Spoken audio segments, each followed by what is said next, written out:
Sejak zaman dahulu, pemakaian kumis, seperti pemakaian janggut, telah mencerminkan berbagai adat, kepercayaan agama, dan selera pribadi. Biasanya di masa lalu tidak ada perbedaan antara kumis dan jenis rambut wajah lainnya, seperti janggut atau kumis, karena ini biasanya dipakai bersama-sama. Di beberapa lokasi dan waktu, kumis telah dilarang, seringkali karena dianggap eksentrik atau bahkan mungkin mengganggu tatanan sosial. Namun, setiap kali kumis telah disetujui di kalangan modis, mereka telah mengambil berbagai bentuk.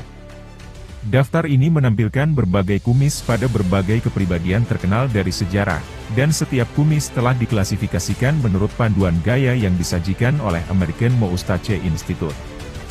Siapa yang paling cocok berkumis?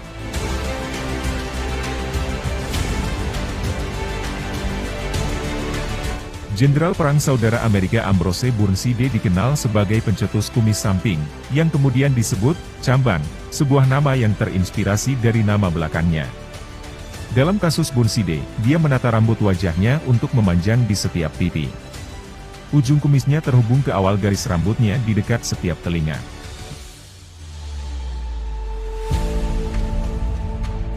Sepanjang hampir 30 tahun karirnya dalam film, Clark Gable membintangi beberapa produksi Hollywood yang paling berkesan, termasuk Mutiny on the Bounty dan Gone with the Wind. Gable mengenakan salah satu kumis paling terkenal di Hollywood selama pertengahan abad ke-20. Kumisnya bisa masuk dalam kategori gaya, kuas pelukis, atau kap lampu.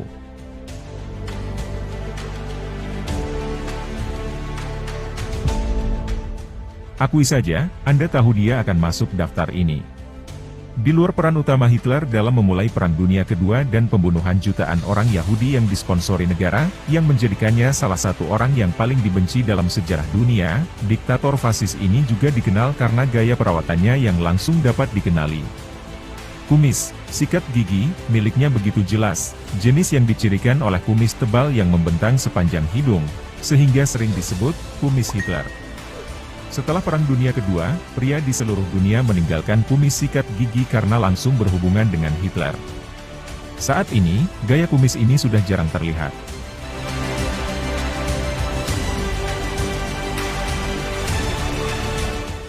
Presiden AS William Howard Taft mengenakan kumis stang klasik.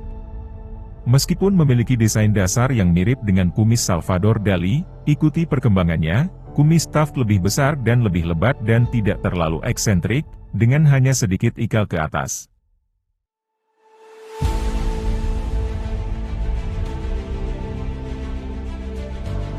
Komposer Ruggiero Leoncavallo, yang dikenal dengan opera Pagliaccinya, memakai kumis stang besar yang mewah, yang ia latih untuk tumbuh ke atas. Dalam potret itu, tampak memanjang sebagian pipinya selain bibir atasnya, dan dengan demikian juga dapat diklasifikasikan sebagai kumis kekaisaran, menggunakan panduan American Moustache Institute.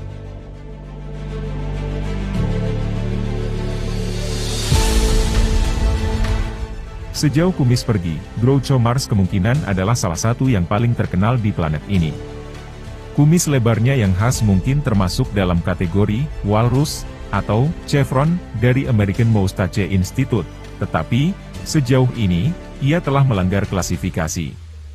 Itu adalah sebagian besar dari gaya khas penghibur, bersama dengan kacamata, alis, dan hidungnya, yang semuanya kemudian dipopulerkan dalam mainan baru yang masih muncul di toko-toko hari ini. Kumis Groucho, klasik, yang dipakai Groucho dalam film-film Marx Brothers, dibuat dengan cat minyak. Namun, ia kemudian menumbuhkan kumis asli untuk acara kuis TV-nya You Bet Your Life.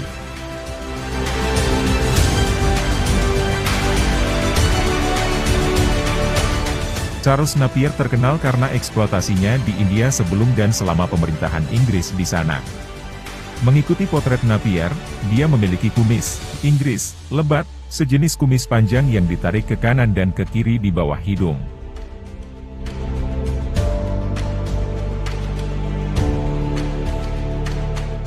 Sangat mungkin bahwa Salvador Dali dikenal karena kumis lilinnya yang tidak biasa seperti lukisan surrealisnya.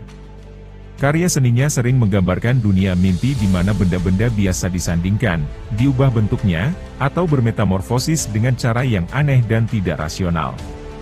Kumis berlilin khasnya, yang oleh American Moustache Institute dimasukkan ke dalam kategori yang disebut Dali sempit, dengan ujung runcing panjang yang menanjak tajam ke atas. Mayat Dali digali pada tahun 2017, sekitar 28 tahun setelah kematiannya, sehingga ahli forensik dapat mengumpulkan DNA sebagai bagian dari setelan ayah. Mereka menemukan bahwa kumisnya masih utuh. Jika menurut Anda saluran kami bermanfaat dan menambah wawasan, jangan lupa subscribe, like, dan komen.